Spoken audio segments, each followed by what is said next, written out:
வருது. வந்துட்டாரா? வந்துட்டாரு. உங்க வீட்டுல வந்துட்டாரா? சரி.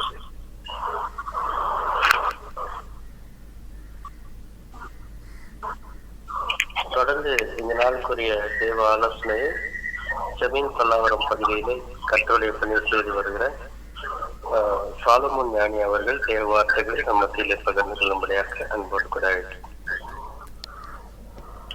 இந்த காலை நேரத்திலே பிதாவாகிய தேவனுடைய தயவினாலும் நம்முடைய கர்த்தராகிய இயேசு கிறிஸ்துவின்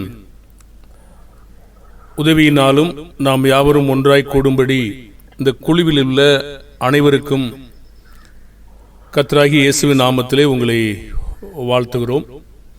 கர்த்தருடைய இரக்கமும் அன்பும் நம் அனைவரோடும் கூட இருப்பதாக. பிரியமான தேவனுடைய பிள்ளைகளே, கடந்த நாளிலே நாம் வெளிப்படுத்தல் 4ஆம் அதிகாரத்தை படித்துக் கொண்டிருக்கிறோம். ஒரு 1 ஏறக்குறைய 3 அல்லது 4 வசனங்கள் வரைக்கும் மற்ற மூப்பர்களை பற்றியும் ஓரலாக நாம் சொல்லியிருக்கிறோம். 1000 வருட அரசாட்சி கொள்கைக்காரருடைய கள்ள உபதேசத்தை மேலோட்டமாக சொல்லியிருக்கிறோம். அதாவது யோவான் ஆவிக்குள்ளானது பரவசம் அடைதலுக்கு உகந்த வசனம் என்று சொல்லி 4ஆம் அதிகாரம் 1-2 அவர்கள் ஆதாரமாக வைத்திருக்கிறார்கள். இதிலிருந்து கிறிஸ்துவனுடைய 2 வருகை இருக்கும் என்றும் அவர்கள் போதிக்கிறார்கள். ஆனால் வேதமானது எபிரேயர் 9:27 படி ஒரே தரம் மரிப்பதும் பின்பு நியாயத்தீர்ப்பு அடைவதும் இதுவே அதுக்கு போதுமானது என்று நிரூபித்திருக்கிறோம். உடனே யோவான் ஆவிக்குள்ளானது பரவசம் அடையும் போது, அதாவது பேரானந்தம் அடையும் போது இப்படித்தான் இருக்கும் என்று போதிக்கின்றனர். இது ஒரு முன்கூட்டியே அறிவிக்கும் செயலாக இருக்கிறது என்று அவங்க சொல்றாங்க. இது நம்ம எரேமியா 22, 28, 29, 30 அந்த கோனியாவை பற்றி சொன்னோம். அதை நாம் இன்னும் விவரித்து சொல்லல, அது அறிந்தவர்களுக்கு நன்றாக தெரியும். அதை நாம் இன்னும் கூடுதலாக வரும்போது 1000 வருடம் என்று வெளிப்படுத்தல் வரும்பொழுது மிக தெளிவாக அதை பேசுவோம். அடுத்து 2 கொரிந்தியர் 5:16 பார்த்தோம். இது முதற்கொண்டு ஒருவனையே நாங்கள் மாம்சத்தின்படி அறியோம் என்று சொல்லி பார்த்தோம். யோவான் எதற்காக பரலோகம் சென்றார் என்றால், இவைகளுக்கு பின்பு, அதாவது 4:1 இவைகளுக்கு பின்பு சம்பவிக்க வேண்டியவைகளை உனக்கு காண்பிப்பேன் என்று சொன்னார். பிறகு 4ஆம் அதிகாரம் 3-10 சிங்காசனங்களை சூழ இருக்கும் 2 பிரிவினரை பற்றி பார்த்தோம். பிறகு 3-10 சிங்காசனத்தில் உட்கார்ந்து இருக்கிறவரை பற்றி எப்படி விவரிக்கிறது, அந்த விபரம் மூப்பர்கள் பழைய ஏற்பாட்டிலும் புதிய ஏற்பாட்டிலும் எவ்வாறு விவரிக்கப்படுறாங்க அப்படிங்கிறத பற்றி பார்த்தோம். 4ஆம் அதிகாரம் 8வது வசனம் இது பிதாவாகிய தேவனை குறிக்கிறதாக உள்ளது. அதே வார்த்தையானது வெளிப்படுத்தல் 19:6 இருக்கிறதை நாம் பார்த்தோம். அப்பொழுது திரளான ஜனங்கள் இடும் ஆரவாரம் போலவும் பெருவெள்ள இறைச்சல் போலவும் பலத்த இடிமுழக்கம் போலவும் ஒரு சத்தம் உண்டாகி, அல்லேலூயா, சர்வ வல்லமையுள்ள தேவனாகிய கர்த்தர் ராஜ்யபாரம் பண்ணுகிறான்னு சொல்லிட்டு 4 படிக்கும்போது மூப்பர்கள் பற்றி நாம படிச்சிட்டோம். மோசையுடைய நாட்களும் புதிய ஏற்பாட்டு நாட்களிலும். சரி, இப்போ நாம படிக்க வேண்டிய பகுதிக்கு நாம் செல்லுவோம். 4ஆம் அதிகாரம் 4ஆம் வசனத்திலே அந்த சிங்காசனத்தை சூழ 24 சிங்காசனங்கள் இருந்தன. 24 மூப்பர்கள் வெண்வஸ்திரம் தரித்து தங்கள் சிரசுகளில் பொன்முடி சூடி அந்த சிங்காசனங்களின் மேல் உட்கார்ந்து இருக்கிறதை கண்டேன் சொல்றார். சரி, மூப்பர்கள் இங்கே வெண் வஸ்திரம் என்று சொல்லப்படுது. வெண் வஸ்திரம் 2 வகையாக பேசலாம், அதை விட தாண்டி இருக்கலாம். நமக்கு இருக்கிற வரைக்கும் நம்ம சொல்லுவோம். வெண் வஸ்திரம் ஜெயங்கொள்ளுதலின் வஸ்திரமாகவும் நீதிக்கு அடையாளமாக ஒரு வெண் வஸ்திரம் தரித்தவங்களாக இருப்பதற்கு வாய்ப்பு இருக்கிறது. அதற்கான சில வசன ஆதாரங்களை தருவோம். 3ஆம் அதிகாரம் 4-5 ஆனாலும் தங்கள் வஸ்திரங்களை அசுசியப்படுத்தாத சில பேர் சர்தையிலும் உனக்குண்டு, அவர்கள் பாத்திரவான்களானபடியால் வெண் வஸ்திரம் தரித்து என்னுடைய கூட நடப்பார்கள். 5ஆம் வசனம், ஜெயம் கொள்ளுகிறவன் எவனோ அவனுக்கு வெண்வஸ்திரம் தரிப்பிக்கப்படும். ஜீவ புஸ்தகத்திலிருந்து அவனுடைய நாமத்தை நான் கிறுக்கி போடாமல் என் பிதாவுக்கு முன்பாகவும் அவருடைய தூதர் முன்பாகவும் அவன் நாமத்தை அறிக்கிடுவேன் சொல்றார். இந்த 2 வசனங்களை பார்த்தீங்கன்னா வெற்றி கொள்பவர்களுக்கு, அதாவது தகுதியானவர்களுக்காக, தேவனுடைய காரியங்களை நிறைவேற்றுகிற மக்களுக்காக வெண்வஸ்திரம் தரிப்பிக்கப்படுகிறது என்று பார்த்தோம். 3ஆம் அதிகாரம் 18ஆம் வசனத்தில் வெளிப்படுத்தல, நீ ஐசுவரியவானாகும்படிக்கு நெருப்பிலே புடம்பிடப்பட்ட பொன்னையும் உன் நிர்வாணமாகி அவலட்சணம் தோன்றாதபடிக்கு நீ உடித்துக் கொள்வதற்கு வெண்வஸ்திரங்களையும் என்னிடத்தில் வாங்கிக் கொள்ளவும், நீ பார்வையடையும்படிக்கு உன் கண்களுக்கு கலிக்கம் போட வேண்டும் என்று உனக்கு ஆலோசனை சொல்கிறேன். அவங்க தங்களுடைய வஸ்திரங்களை இழந்திருக்காங்க, அதை திரும்ப பெற்றுக்கொள்ளும்படி அது கேட்கப்படுகிறது. வெளிப்படுத்தல் 4:4 அந்த சிங்காசனத்தில் தான் 24 சிங்காசனங்கள் இருந்தன. 24 மூப்பர்கள் வெண்வஸ்திரம் தரித்து, அப்போ வெற்றி பெற்ற பிற்பாடு தான் பொன்முடி சூடி. பொதுவாக பாவத்தின் மேல் வெற்றி பெற்ற மக்களுக்கு கொடுக்கலாம்.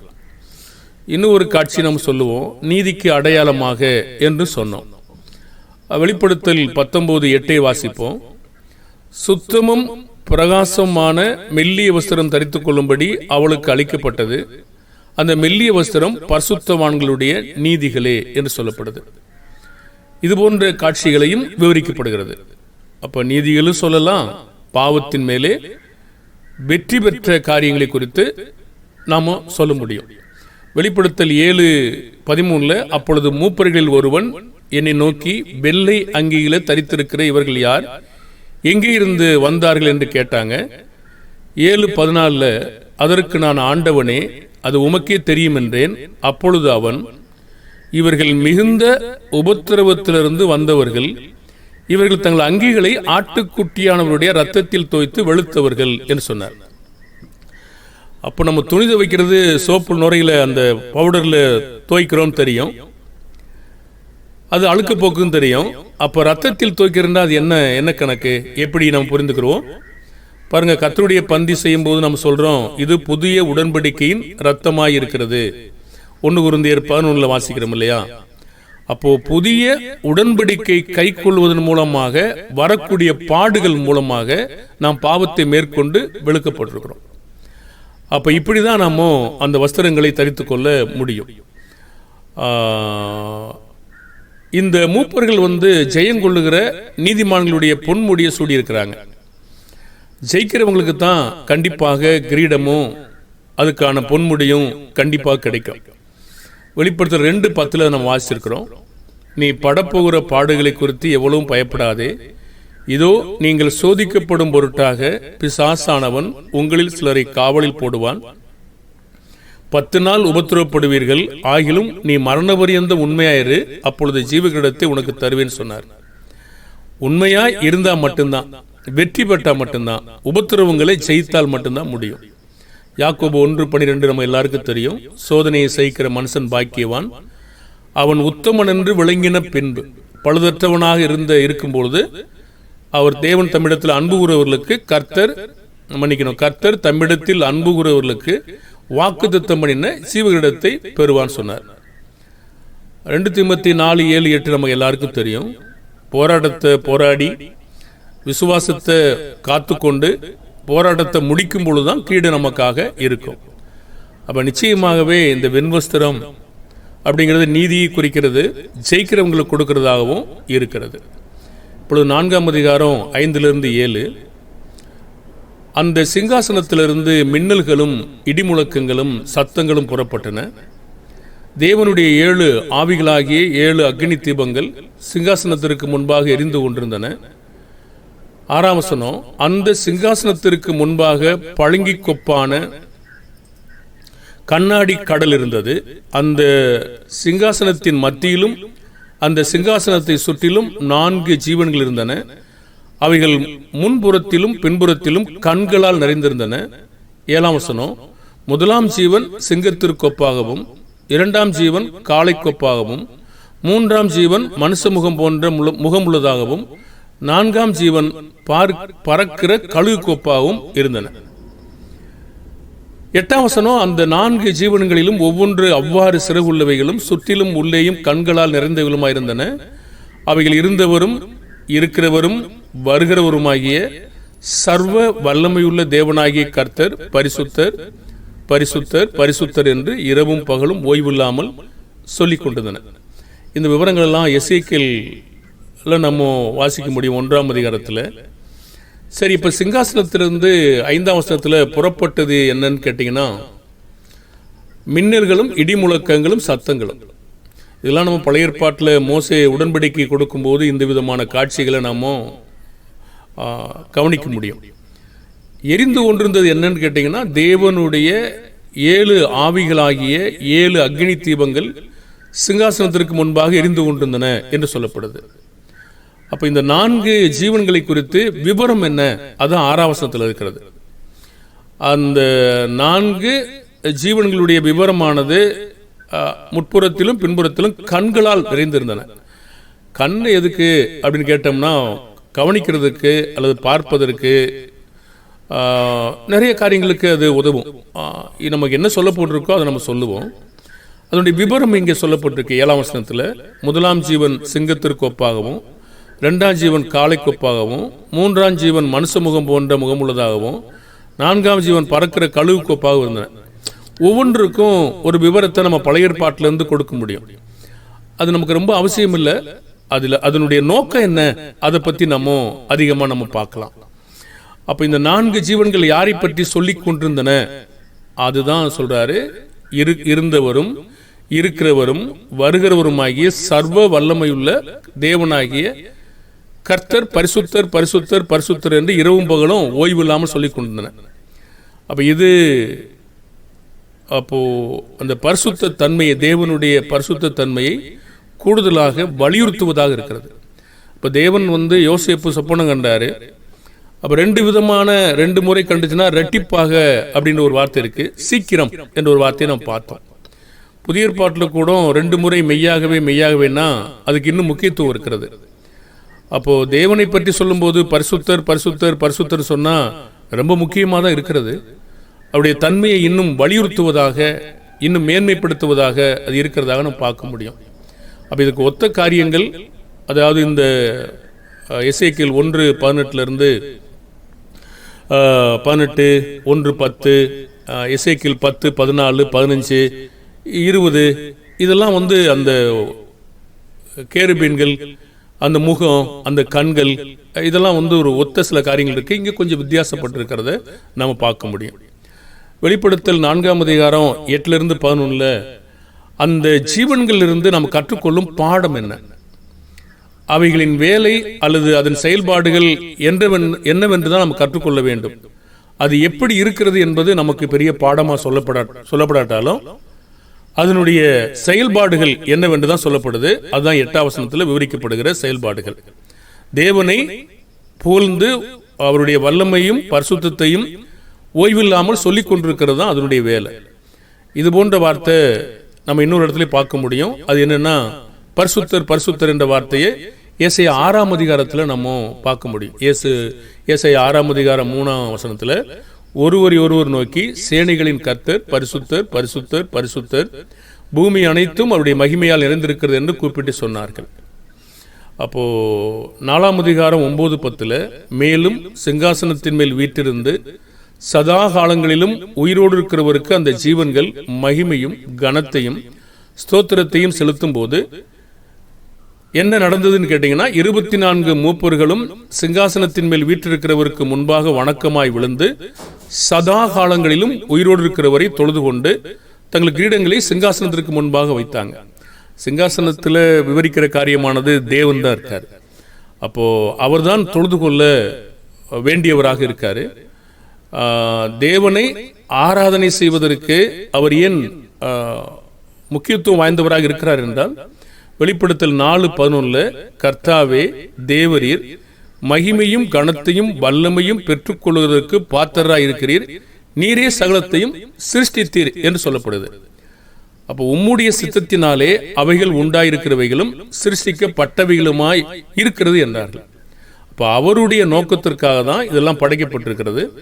நீதிமொழிகள் 16:4 கொலோசையர் 1:16 நாம் வாசிக்கிறோம். வெளிப்படுத்தல் 14:7 மிகுந்த சத்தமிட்டு தேவனுக்கு பயந்து அவரை மகிமைப்படுத்துங்கள், அவர் நியாயத்தீர்ப்பு கொடுக்கும் வேலை வந்தது, வானத்தையும் பூமியையும் சமுத்திரத்தையும் நீரூற்றுகளையும் உண்டாக்கினவரையே தொழுது கொள்ளுங்கள் என்று கூறினார். அந்த உண்டாக்குதல் என்று இருக்கு இல்லையா, அப்போ மத்தேயு 4:9-10 உன் தேவனாகிய கர்த்தரை பணிந்து கொண்டு அவர் ஒருவருக்கே ஆராதனை செய்வாக என்று எழுதியிருக்கிறது என்ற மேற்கோள் காட்டுறார். வெளிப்படுத்தல் 22:9 கூட அதற்கு அவன், நீ இப்படி செய்யாதபடிக்கு பார், உன்னோடும் உன் சகோதரரோடும் தீர்க்கதரிசிகளோடும் இந்த புத்தகத்தின் வசனங்களை கை கொள்ளுகிறவர்களோடு கூட நானும் ஊழியக்காரன், தேவனை தொழுது கொள் என்று சொன்னார். சரி, சர்வ வல்லவரை குறித்து, தேவனாகிய கர்த்தரை குறித்து 4:8 நம்ம பார்த்தோம். பிறகு சிருஷ்டி கர்த்தரை பற்றி பேசுகிறது. சகலத்தை ஒருவர் மூலமாய் அல்ல, அவரை கொண்டு அல்ல, நீரே உம்முடைய சித்தத்தினாலே உண்டாயிருக்கிறவைகளும் சிருஷ்டிக்கப்பட்டவைகளுமாய் இருக்கிறதுன்னு சொல்றார். 11ஆம் வசனம் வாசிக்கிற 4:11, கர்த்தாவே தேவரீர் மகிமையும் கனத்தையும் வல்லமையும் பெற்றுக்கொள்வதற்கு பாத்திராயிருக்கிறீர், நீரே என்ற ஒரு வார்த்தை இருக்கு இல்லைங்களா. நீரே அது ஒரு சுட்டு சொல்லுக்கு தொடர்புடைய வார்த்தை. சகலத்தையும் சிருஷ்டித்தீர், உம்முடைய சித்தத்தினாலே அவைகள் உண்டாயிருக்கிறவைகளும் சிருஷ்டிக்கப்பட்டவைகளுமாய் இருக்கிறது என்றார்கள். சில நேரத்திலே ஒரே விதமான பாஷைகள் இருக்கிறது, ஒரே விதமாக அது பேசப்படலாம், அதாவது வார்த்தை இல்லை, ஆனால் வித்தியாசப்பட்ட நபர்களை பற்றி பேசுகிறதையும் நான் கீழே உங்களுக்கு காட்டுறேன்.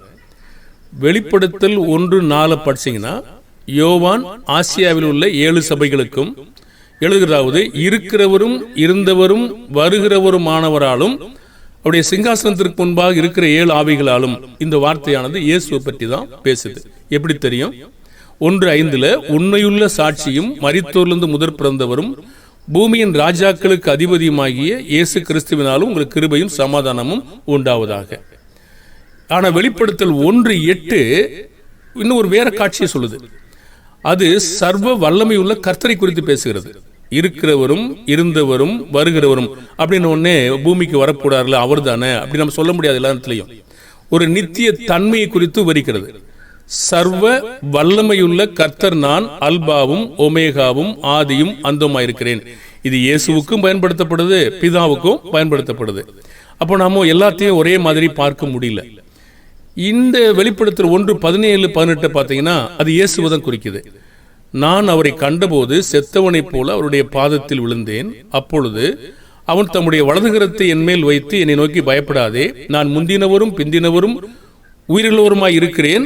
18ஆம் வசனம் சொல்லுது பாருங்க, மரித்தேன் ஆனாலும் இதோ சதா காலங்களிலும் உயிரோடு இருக்கிறேன், ஆமேன், நான் மரணத்திற்கும் பாதாளத்திற்கும் உரிய திறவுகோலை உடையவராய் இருக்கிறேன் சொல்றார். அப்ப இது இயேசுதான் பேசுது. இன்னொரு வசனமும் இயேசுதான் பேசுது. வெளிப்படுத்தல் 3:7 பிலதெல்பியா சபையின் தூதனுக்கு எழுத வேண்டியது என்னவெனில், பரிசுத்தம் உள்ளவரும் சத்தியம் உள்ளவரும் தாவீதின் திறவுகோலை உடையவரும் ஒருவரும் பூட்டக்கூடாதபடி திறக்கிறவரும் ஒருவரும் திறக்கக்கூடாதபடிக்கு பூட்டுகிறவருமாய் இருக்கிற சொல்லுகிறதாவது. இது இயேசு பத்தம் பேசுது. இது சர்வ வல்லமையுள்ள தேவனாய கர்த்தரை குறித்து பேசுது. வெளிப்படுத்தல் 19:6 அப்பொழுது திரளான ஜனங்களிடம் ஆரவாரம் போலவும் பெருவெல்ல இரைச்சல் போலவும் பலத்த இடிமுழக்கும் போலவும் ஒரு சத்தம் உண்டாகி, அல்லேலூயா, சர்வ வல்லமையுள்ள தேவனாய கர்த்தர் ராஜ்யபாரம் பண்ணுகிறார். இது சர்வ வல்லமையுள்ள தேவன். இங்கே பேச கேட்ட சத்தம் யார் என்று தெளிவாக 4:1 சொல்லப்படவில்லை. ஆனால் சாத்தியக்கூறு உள்ளது. முன்னே எக்கால சத்தம் போல என்னோடு கூட பேச கேட்டிருந்த சத்தமானது என்று சொல்லப்படுது. 4:1 பார்த்தீங்கன்னா தெரியுது, இவைகளுக்கு பின்பு இதோ பரலோகத்தில் திறக்கப்பட்டிருந்த ஒரு வாசலை கண்டேன், முன்னே எக்கால சத்தம் போல என்னுடனே பேச கேட்டிருந்த சத்தமானது இங்கே ஏறி வா, இனிமே சம்பவிக்கிற போல சொல்றேன்னு சொன்னது. ஆனா இந்த சத்தம் யார் என்று சொல்லுகிறது. 1:10 பாசிமே, 1:10, 11, 12 கர்த்தருடைய நாளில் ஆவிக்குள்ளானேன், அப்பொழுது எனக்கு பின்னாலே எக்கால சத்தம் போன்ற பெரிதான சத்தத்தை கேட்டேன், நான் அல்பாவும் ஒமேகாவும் முந்தினவரும் பிந்தினவருமாய் இருக்கிறேன். நீ காண்கிறதை ஒரு புஸ்தகத்தில் எழுதி ஆசியாவில் இருக்கிற எபேசி, சிமிர்னா, பெருகமு, தியத்திரா, சர்தை, பிலதெல்பியா, லவோதிக்கா என்னும் பட்டணங்கள் உள்ள 7 சபைகளுக்கு அனுப்பு என்று விளம்பினது. அப்பொழுது என்னுடனே பேசின சத்தத்தை பார்க்க திரும்பினேன். திரும்பின போது 7 பொன் குத்துவிளக்குகளையும் அந்த 7, 1:13 7 குத்துவிளக்கின் மத்தியில் நிலையங்கி தரித்து மார்பருகே பொற்கச்சி கட்டியிருந்த மனுஷ குமாரனுக்கு ஒப்பானவரை கண்டேன். 14 அவருடைய சிரசு மயிறு அதை பற்றி விவரிக்கிறது. 15ஆம் வசனத்துல அவருடைய பாதங்கள், 16ஆம் வசனத்துல அவர் வாயிலிருந்து என்ன வந்து சொல்லுது. 17ஆம் வசனத்துல அவரை கண்டபோது செத்தவனைப் போல விழுந்தாரு. அவர் சொல்றார், அப்பொழுது அவர் தம்முடைய வலதுகரத்தை என்மேல் வைத்து என்னை நோக்கி, பயப்படாதே, நான் முந்தினவரும் பிந்தினவரும் உயிருள்ளவனுமாயிருக்கிறேன். 18ஆம் வசனம், மரித்தேன். அப்போ இது இயேசு கிறிஸ்துவை பற்றி பேசியது என்று நமக்கு நல்லா தெரியுது. ஆனாலும் இதோ சதா காலங்களிலும் உயிரோடு இருக்கிறேன், ஆமேன், நான் மரணத்திற்கும் பாதாளத்துக்கும் உரிய திறவுகோல்களை உடையவராயிருக்கிறேன். கொஞ்சம் பொறுத்துங்க, 2 நிமிஷம் ஆகும். அப்ப இயேசுவின் சத்தம் பெருவெள்ள இரைச்சல் போல இருந்தது என்று விவரிக்கப்படுதுங்க 1:15. ஆனா அங்கே சத்தம் என்று சொல்லப்படுது. 1:15 அவருடைய பாதங்கள் உலைக்களத்தில் காய்ந்த பிரகாசமான வெண்கலம் போல இருந்தது. அவருடைய சத்தம் பெருவெள்ளத்து இரைச்சல் போல இருந்தது. அப்போ இங்கே 4ஆம் அதிகாரத்தில் பேசுகிற சத்தம் நமக்கு ஓரளவுக்கு தெளிவான ஒரு காட்சி இங்கே இல்லை. கண்டிப்பாக என்னவா இருக்கலாம் சொல்லி கொஞ்சம் பார்க்கலாம். இயேசுவின் அது சத்தமா இல்லைன்னா அது தூதனுடைய சத்தமாக இருக்க வாய்ப்பு இருக்கிறது. வெளிப்படுத்தல் 22:8-9 யோவானாகிய நானே இவைகளை கண்டும் கேட்டும் இருந்தேன். நான் கேட்டு கண்டபோது இவைகளை எனக்கு காண்பித்த தூதனை வணங்கும்படி அவன் பாதத்தில் விழுந்தேன். 9ஆம் வசனம், அதற்கு அவன், நீ எப்படி செய்யாதபடி பார், உன்னோடும் உன் சகோதரரோடும் தீர்க்கதரிசிகளோடும் இந்த புஸ்தகத்தின் வசனங்களை கை கொள்ளுகிறவர்களோடு கூட நானும் ஒரு ஊழியக்காரன் தேவனை தொழுது கொள்ளும் சொன்னார். தூதன் இங்கே இருக்காரு. 19:5 மேலும் நமது தேவனுடைய ஊழியக்காரரே, அவருக்கு பயப்படுகிற சிறியோரும் பெரியோருமானவர்களே, நீங்கள் யாவரும் அவரை துதியுங்கள் என்ற ஒரு சத்தம் சிங்காசனத்திலிருந்து பிறந்தது. வெளிப்படுத்தல் 19:9-10 பின்னும் அவனை நோக்கி, ஆட்டுக்குட்டியானவரின் கல்யாண விருந்துக்கு அழைக்கப்பட்டவர்கள் பாக்கியவான்கள் என்று எழுது என்றான். மேலும் இவைகள் தேவனுடைய சத்தியமான வசனங்கள் என்று விளம்பின என்னுடனே சொன்னான். 10ஆம் வசனம், அப்பொழுது அவனை வணங்கும்படி அவன் பாதத்தில் விழுந்தேன். அவன் என்னை நோக்கி, இப்படி செய்யாதபடி பார், உன்னோடும் இயேசுவை குறித்து சாட்சியிட்ட உன் சகோதரர் கூட நானும் ஒரு ஊழியக்காரன் தேவனை தொழுதுகொள். இப்ப காட்சிகள் எல்லாம் தேவனை தொழுது கொள்ள வேண்டும் என்பதுதான் நம்முடைய நிரூபணம். ஒருவேளை தகுதியா இருக்கலாம். 2 காட்சிகள் இருக்கிறது. சில நேரங்களில் 2 பேருமே பேசப்பட்டு ஸ்தோத்திரம் கனம் கொடுக்கப்படுகிறது. ஆட்டுக்குட்டியானவரும் பாத்திரரா இருக்கிறார் என்றும் தூதர்கள் சொல்றாங்க. அதையும் வாசிக்கிறேன் நான். வெளிப்படுத்தல் 5:12-13 அவர்களும் மகா சத்தமிட்டு, அடிக்கப்பட்ட ஆட்டுக்குட்டியானவர் வல்லமையும் ஐஸ்வரியத்தையும் ஞானத்தையும் பலத்தையும் கனத்தையும் மகிமையும் ஸ்தோத்திரத்தையும் பெற்றுக்கொள்ள பாத்திரரா இருக்கிறார் என்று சொன்னார்கள். யாரு? ஆட்டுக்குட்டியானவர்.